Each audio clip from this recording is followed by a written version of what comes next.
այս իրավական խոչընդոտներ կլինեն կապված։ Չէ, մենք վախկոտ չենք, եթե կարացել ենք դրսում կազմակերպել ու սարքել հայ օջախ, հայ տուն, հայ եկեղեցի, իմացեք Օդեսայում ինչ հասարկված ու ինչ կա։ Իմ հայրենի հողի վրան ծնված մեծացած մարդ եմ եստեղ, խի պիտի վախենամ, ինչից վախենամ։ Ուժեղ Հայաստան ենք լինելու։ Նախկինների մասին ինչ եք մտածում, համագործակցություններից չեք։ Չեմ ուզում դրանց մասին խոսալ, բայց հնարավոր է հետագայում ազգային ժողովում լինեն կոալիցիաներ, որպեսզի ինտիմությունը համալրվի, համախմբվի, ունեք այդպիսի մտավախություն, որ կոալիցիաները կարող են լինել ձեր։ Եթե այսօրվա դրությամբ որ ասենք, դուք ժողովրդին չեք նայում իրանց աչքերի մեջ, իրանց աչքերին նայեք, ուրախություն տենում եք, չկա ուրախություն։ Դժգոհ են սաղ, դժգոհ են ինչից, ժողովուրդ ջան, ունեցանք կորուստ, ունեցանք հողի կորուստ, ունեցանք մեր երեխեքը 5000 երեխա ենք այսօր։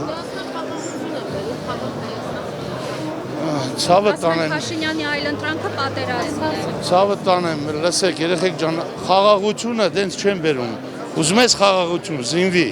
ուզում ես խաղաղություն, եղի ուժեղ Հայաստան։ Ուժեղ մարդ պետք է լինի ղեկավարը, այդքան բան կասեի։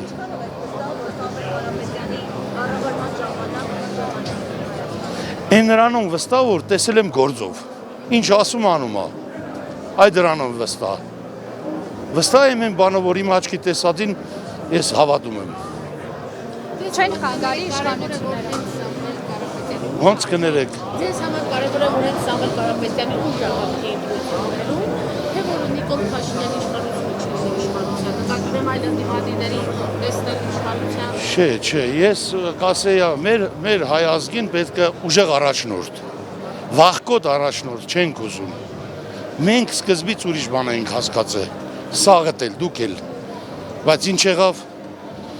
ասում եմ մի հատ էլ շանս տվեք, ինչ շանս։ Են ծնողի տունելը գնացեք, անհայտ կորած երեխեքի մասին մի անգամ խոսում են, որտեղ է, մեր գերիների մասին խոսում են, հազարավոր երեխեք են այսօր անհայտ կորած, հենց Տաշիրից էլ անհայտ կորած երեխեք ունենք, հասկանում եք, ինչի մասին է խոսքը, ես բնիկ Տաշիրից եմ։